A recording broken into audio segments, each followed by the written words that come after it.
What's going on YouTube? Today I'm going to do a video on the Pixel 4 XL or the Pixel 6 Pro. Which one should you choose? Should you upgrade? If you have the Pixel 4 XL, should you upgrade to the Pixel 6 Pro? Or if you just like Pixels, maybe this is your first time getting a Pixel, maybe you may want to go to 6 Pro. It's up to you. Now, I'm not trying to sell you either device. Just want to give my opinion. The rest is up to you. Now, I like both of these devices. Both of them are great. However, this one is going up in my smartphone giveaway, and this one's going back to Amazon. So just let you know that. Now, the reason for that, I already did a full review on both of these devices, but just recently I did a brutally honest review on the Pixel 6 Pro, and it's just not for me. Now, that's just me. Now, it may be for you. You know, you may be the person that's really into pure stock vanilla Android. I'm not. I'm a One UI type of guy. I'm a Color OS. I'm a Oxygen OS type of guy. I like features. I like MIUI. I like a phone with tons and tons of features. It's just more fun for me. But if you want your Android experience to be a lot more streamlined and a lot more simple, more like the Apple iPhone, then you want a Pixel device, because that's the kind of experience you're going to get. And the phone is both of these phones are very, very reliable. All right, so let's get started. Now, keep in mind, the facts that I'm going to give are just clearly facts, and some are going to be my opinion. Okay, it's my video, so it's going to be based on my opinion and my experience with both devices. So let's get started. Now, the Pixel 4 XL was released in 2019, so it's clear that it's an older device than that of the Pixel 6 Pro, which was released 2021. Both unlocked for all carriers. So that's a good news for anybody that's interested in a Pixel device. You don't have to worry about, well, does it work on T-Mobile? Does it work on Verizon? Does it work on it works for all. It's unlocked for all carriers. Of course, both of these devices are flagship devices, top tier, best of the best from Google. Of course, Google has the Pixel 4 and the Pixel 6, and they have the Pixel 4a and the Pixel 6a. So keep in mind, the 6a and the one down from the Pro is there's just some slight differences, mainly dealing with the camera, but not really dealing with the software. Pretty much the software is pretty much the same. All right, current pricing. Now, this is going to be important for a lot of people, because there's people out there that are struggling. There's people out there that can't afford to spend a lot of money on a phone, but they want a flagship phone. They want a top tier, best of the best type of device, but they can't afford these super high prices that they're charging for these devices, even though there are devices that are coming down in price, but still it's out of the price range for a lot of people.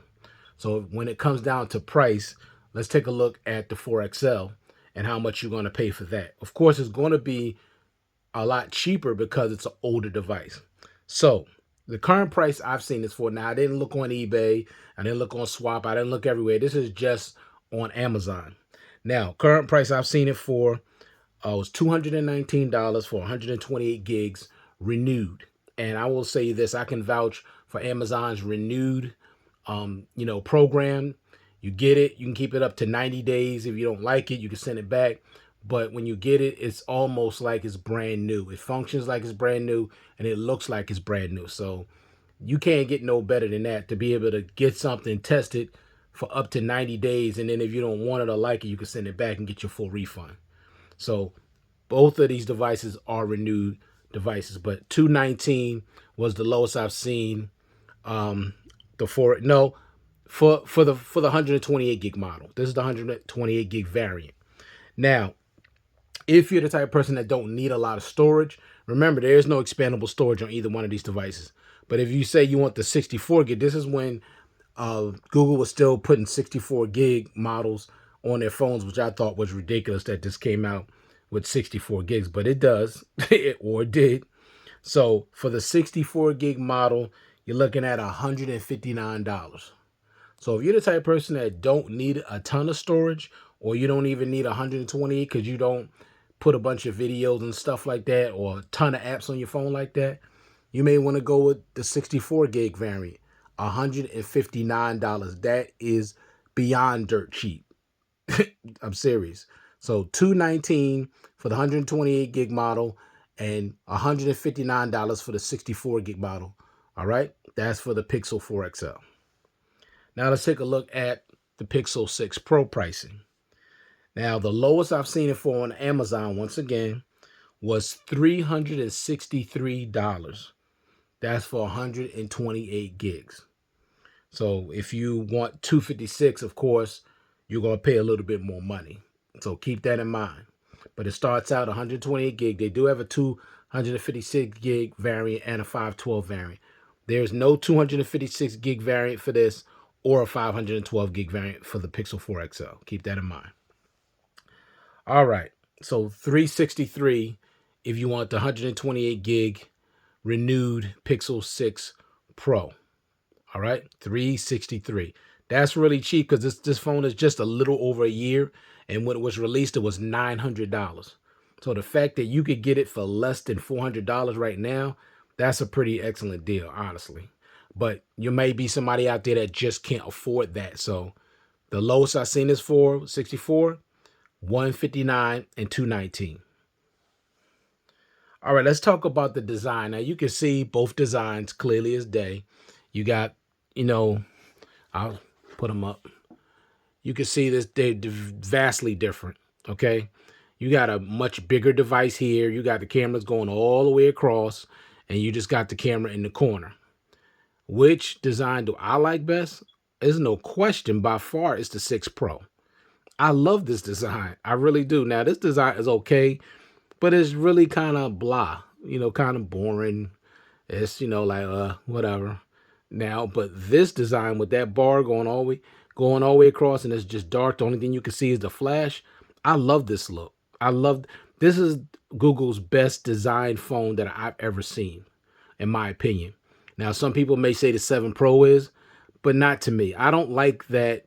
I wish they would have just kept this bar black, honestly. Maybe they could have changed something as far as the colors, made the colors even better. But for me, I don't like that silver ring or that bronze ring over the camera. I just don't like it. I just like this design better. So when it comes to design, this is subjective. This is the part that is subjective. This is just my opinion. You could disagree, and that's fine. But I would go with the 6 Pro when it comes to design. Next, let's talk about build quality. Now, when it comes to build quality, you got Gorilla Glass 5 on the front and back with the Pixel 4 XL. With the Pixel 6 Pro, you have Gorilla Glass Victus on the front and the back, and both have an aluminum frame. So they both have excellent build quality. I don't have a problem with either one when it comes to build quality. The only difference with the build quality is that the Pixel 4 XL has a frosted back, which you're not dealing with any fingerprints, and you're going to have a lot more grip on the phone because the sides are frosted as well. With the Pixel 6 Pro, you're dealing with a glossy back, so it's a fingerprint magnet. Okay, now I do have a case on it at the moment. But as you can see, it could be a fingerprint magnet. Now, I like the design of it. It's really nice. But this is a glossy back, and it's, a lot more squared off. And there's no, I mean, you can kind of grip this phone if you don't have really dry hands. You can definitely hold it, but that has a frosted back. If you don't want to use a case, you're not going to have to worry about any fingerprints at all. So I give a slight leg up when it comes to build quality for the Pixel 4 XL because it has a frosted back. They should have made the 6 Pro with a frosted back. Excuse me. All right, let's talk about button placement. We ain't got to talk long about button placement because it's the same and it's terrible on both devices because the power button is above the volume rockers, and I hate that placement. That is dumb button placement. Okay, I already said that in my full review of this phone that I just did recently. The button placement sucks on both of these devices because the power button should be underneath the volume rockers. So I hate the button placement, but it's something you may get used to. Let's talk about fingerprint sensor. Now, there's a difference here. The Pixel 4 XL does not have a fingerprint sensor. It only has face unlock. However, the Pixel 6 Pro does have an in-display fingerprint sensor. And when this phone was first released, there was tons and tons of issues with the fingerprint sensor. When I did my full review, I showed you guys that the fingerprint sensor is no longer an issue on the Pixel 6 Pro. It works fine. I have no issues with it whatsoever. It's pretty much 100%. Okay, you just tap it and it opens right up. You don't have to tap and hold for a little while. No, just tap it, opens right up. So if you're concerned about that, don't be. They dropped a lot of updates on this device. The fingerprint sensor is no issue. So if you're the type of person that you prefer a device with a fingerprint sensor, then you may want to go with the 6 Pro. But the face unlock on the Pixel 4 XL is excellent. I could use it with my banking app, so it is very secure and it's very accurate. Opens up every time it looks in my face, so no problem with that. But just to let you know that it does not have a fingerprint sensor. Next, let's talk about face unlock. Now here we go again. So with the Pixel 4 XL, which I just told you, does come with face unlock. However, the Pixel 6 Pro that just came out last year, no face unlock. So that's what I just didn't understand, why we had to settle for one or the other. We couldn't have both, which made no sense to me. So you take away the fingerprint sensor on this, give me face unlock. Then you give me fingerprint sensor and take away face unlock on this one. Makes no sense. So if you're the type of person that you prefer face unlock, then you want to go with the Pixel 4 XL. If you're the type of person that prefer fingerprint sensor, you want to go with the 6 Pro. Just keep in mind, no face unlock. Next, the always on display. Not a whole lot to talk about here. They're both exactly the same and they're both non-customizable. So it ain't a whole lot to talk about, except they both have always on display. Next, when it comes to the displays, now the Pixel 4 XL has a 6.3 inch Quad HD OLED display with 90 hertz refresh rate. Okay, 537 pixel density. This display is excellent. Okay, let me tell you that. Now it does have somewhat of a forehead because of the face unlock, but the overall quality of the display is excellent. With the Pixel 6 Pro, you're dealing with a 6.7 inch Quad HD LTPO AMOLED display with 120 hertz refresh rate and 512 pixel density.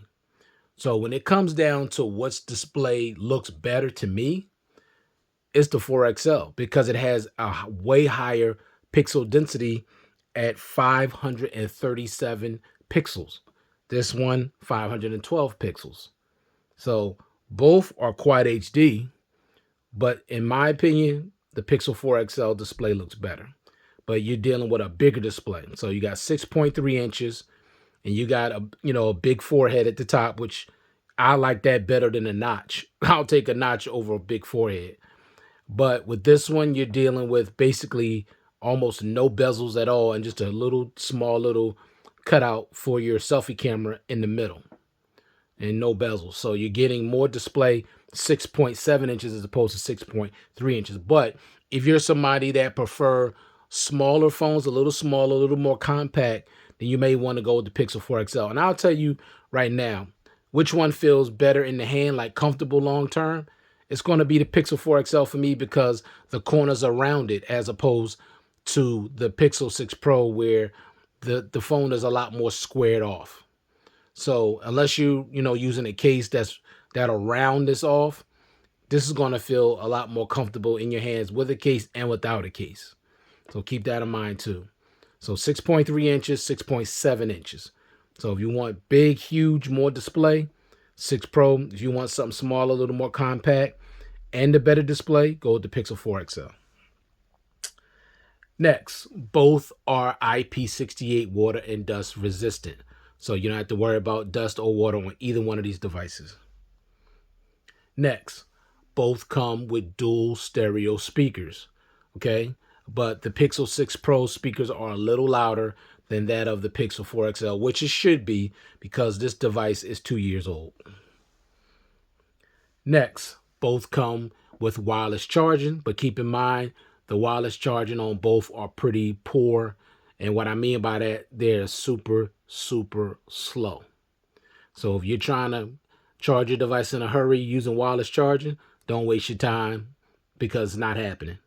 These are the kind of devices you want to put on the wireless charger and charge them overnight.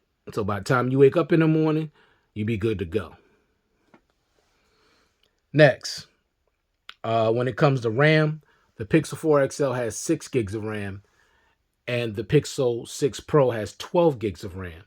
But if you're not a type of person that's a heavy gamer or do, heavy tasks on your phone, you'll be fine with the 6 gigs. But if you're somebody that's total opposite of that, you like the game, you like to do a lot of multitasking, then you may want to go with the 6 Pro that has 12 gigs. But both RAM management on both is very good. Next, let's talk about internal storage. Like I said earlier, the Pixel 4 starts out at 64 gigs, but this is the 128 gig variant. The Pixel 6 Pro starts at 128. You can get a 256 gig variant and a 512 gig variant. So you have 3 options as opposed to these. You have 2 options and one is just 64 gigs. But it's up to you. If you're not like me, you're a storage monster, then you're going to be fine with 64 gigs. Next, let's talk about the battery. Now, the Pixel 4 XL comes with a 3,700 milliamp hour battery, which I have no problem getting through a full day easily, even with heavy usage, no issue at all. The Pixel 6 Pro has a 5,000 milliamp hour battery, and I could almost get 2 days. The battery life on this phone is pretty phenomenal. I'm not going to lie. It really is. I mean, easily a day and up to a day and a half with moderate to heavy usage. So they did a great job when it comes to battery life on the 6 Pro. So the battery life is going to be considerably better on the 6 Pro because it's a much bigger battery at 5,000 milliamp hours as opposed to 3,700. But I've gotten through a day on the Pixel 4 XL with a full day with moderate to heavy usage with no problem. But I can't speak for other people and your experience because everybody uses their phone differently. Next, let's talk about battery charging speeds. There's not a whole lot to talk about here too because they both charge pretty slow in my opinion based on today's standards. Now, the Pixel 4 XL comes with 18 watt fast charging, which you can go from 0 to 100% in an hour and 43 minutes, which is pretty slow. That's really not 18 watts. That's more like 15 watts because that's what Samsung's phones did. And they only had 15 watt fast charging and it took them an hour and 43 minutes. So that's pretty slow to me. All right, with the Pixel 6 Pro, you got 30 watt fast charging. Let me tell you right now, this thing is not charging at 30 watts. It's just not. It takes almost 2 hours to fully charge this phone. I'm talking like, I think an hour and 52 minutes or an hour and 55 minutes, almost 2 hours. I have a OnePlus 8 Pro that does 30 watts and it's charging faster than this. So this is not true 30 watts. This is more like, to me, more like 15 watts. So they're lying about saying it charges at 30 watts. It does not. It just does not. So when it comes to battery charging speeds, both of these devices are pretty pathetic. I mean, based on today's standards, if you're a type of person that maybe like a Xiaomi phone, 67 watt super fast charging, some of the OnePlus phones, are 67, 75 watt, like everything is just getting faster, 120 watts. I need a phone that can charge fast. Say if I'm in a pinch or I forget to charge my phone overnight, I want to be able to just pick up my phone, plug it in, boom. By the time I'm ready to go out the door to go to work, I'm good to go. My phone is fully charged. You ain't getting that out of this. You better remember to charge these phones overnight, or you better give yourself at least 2 hours before you have to leave to go to work. Other than that, you're going to have a problem. All right. Next, let's talk about PowerShare. Now, PowerShare is reverse wireless charging. The only one that has it is the Pixel 6 Pro. I don't know what the wattage is. It really doesn't matter because the phone already charges super slow anyway. So it's really irrelevant to me, but it does have it. That's something the Pixel 4 XL does not have. Next, now when it comes to special features, I'm not going to get really that heavy into the software because the software on both are pretty much identical. So I'm talking about special features that I consider special to me. So this is just my opinion, like features that stand out to me. All right. And it ain't that many. With the Pixel 4 XL is the Squeezeology to activate the Google Assistant that I really like that.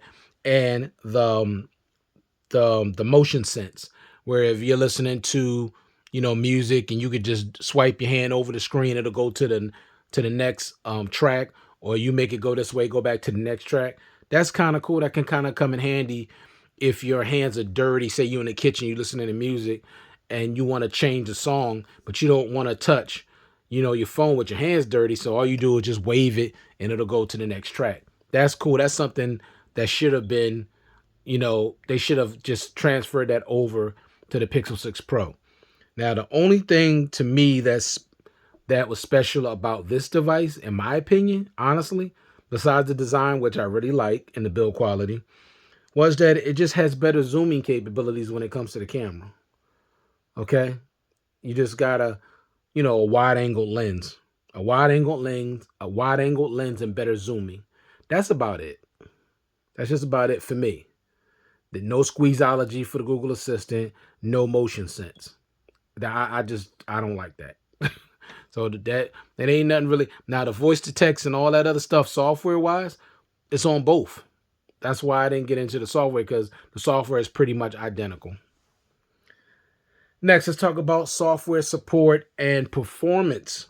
Now, the Pixel 4 XL comes with the Snapdragon 865, Android 13, and Android 13 is the last installment of Google on this device. Okay? Now, unfortunately, also October 22nd, the Pixel 4 XL received its last security update. But don't let that be something that discourages you, because you may be somebody that still can't afford this type of device. You could put your own layer of security on your device. There's VPNs out there that can encrypt your internet, access, and keep your phone keep your phone safe. So you don't have to be tripping over a security patch. You can get, there's at least 4 or 5 different kind of VPNs available out there that you could put on your device, put your own layer of security on your device, and you're good to go. It just won't receive any more Google updates. Okay. So Android 13 is the last Google update for this, Android update, for this device. Now with the Pixel 6 Pro, you're getting the first generation Tensor chip. So it was Google's own processor that they finally decide to put in their own device, as opposed to using the Snapdragon, the Snapdragon models that's in this. Now, in my opinion, they both work pretty much the same. They're both fast. They're both smooth. So I don't really notice a difference in the performance with the Tensor chip than that of the Pixel 4 XL. I'm just speaking for me. Now, of course, this is going to be a little bit faster, but that's pretty much it. Both are silky smooth, though, when it comes to overall performance, and both are pretty fast. Now, the other thing that's important when you're talking about the 6 Pro is that it's going to get all the way up to Android 15. So it's going to get 2 more years of Android updates, and it's going to get 4 more years of security updates. So keep that in mind, okay? 2 more Android updates, 4 more security updates. So keep that in mind. All right. And like I said before, overall software on both are pretty much the same. When it comes to the camera, now the Pixel 4 XL comes with a 12.2 megapixel wide dual pixel main camera with optical image stabilization, and a 16 megapixel telephoto with 2x optical zoom, no wide angle lens on the camera. Keep that in mind. Now, if you're the type of person that don't need a wide angle lens, then that's not going to be a problem for you. Okay. The cameras on this device are great. The video capability on this device is great. So you're going to get a great camera experience with the Google Pixel 4 XL. No issues. It's just that they didn't put a wide angle lens on there, which they should have done. That was a mistake. Now it shoots at 4K at 60 frames per second on the rear cameras, but only 1080p at 30 frames on the front facing camera. So there's no 4K or 1080p at 60 frames per second on the front facing camera when it comes to video. However, there is an 8 megapixel selfie wide camera. So I don't know why they put a wide camera on the front of the phone, but wouldn't put a wide camera on the rear. Google confuses me. They just do everything backwards. So I don't understand that at all. But that's what you're dealing with the Google Pixel 4 XL. When it comes to the Pixel 6 Pro, you have a 50 megapixel wide dual pixel with laser autofocus, with optical image stabilization, a 48 megapixel telephoto with 4 times optical zoom and 20 times digital zoom, and also a 12 megapixel ultra wide. So they finally put the ultra wide on this camera, and you have up to 20 times digital zoom and 4 times optical zoom. So the optical zoom is going to give you the sharpest, clearest picture when you're zooming in on something. All right. Now, when it comes to video, this shoots at 4K at 60 on the rear and 7 times zoom. With 7 times zoom capabilities with the photos. Now, you can shoot with the videos. You can shoot up to 4K at 30 frames per second. Now let me see. Shoots a video. Okay, so it can shoot at 4K at 60 frames on the rear and 4K at 30 on the front. So no 4K at 60 on the front facing camera. Okay, and you have an 11 megapixel ultra wide selfie. So everything is cranked up as far as when it comes to the camera. The cameras on this phone are clearly superior to that of the Pixel 4, but to me, you're going to get excellent photos and videos out of this camera because I did a full, review on this a while ago. So you can check that video out at your leisure, and you can see the photos and the videos that I took. I had no problem with it. Now, let me say this. Now, this is going to surprise you. I didn't enjoy the video, capabilities of this phone. They were a little choppy, a little shaky. The video experience, when I shot video on this, it was way smoother. Clear, sharp, crisp, but smoother. It just wasn't on the 6 Pro. It was not smooth. It was a little choppy, a little shaky when it came to the video. Now, I failed to mention that when I did my full review, but that's the truth. The video is better to me on the 4 XL than that of the 6 Pro. It just says. Now, maybe it could be something with the unit. I don't know. Maybe somebody else didn't have that experience, but for me, it's a little shaky, a little choppy. So keep that in mind. So basically, that's the difference between these two devices. Which one should you pick up? Now, I'm going to say overall, you should definitely go with the 6 Pro because it's going to be supported longer, and it's just a better overall device. But like I said, I'm not in your pockets. I don't know how much money you have to spend. So if it's a money issue, either you can wait until sometime next year when the price for this keeps dropping, because it's going to keep dropping. Because I may get this back again when it's down in the 200 something, or really, really low 300s. I may, get it again just to have a Pixel, because I do like the phone. But for me, for the price I pay for it, it's not worth it. It's just not for me. Now, I might pay $275, $300 maybe, but at the price I paid, it's not worth it for me. But like I said, 159, 64 gigs, 219 for 128, that might be perfect for you. And like I said, you can put your own security on your device that, on your own. So you don't have to, be worrying about not getting security patches. Just put a VPN on there and you're good to go. All right, so thank you all for taking the time to view this content. I do appreciate it. Please smash that thumbs up and subscribe and hit that bell notification so you'll be notified when I upload other videos. Hope you all out there staying safe and staying well, and I'll check you guys out in the next one. Peace.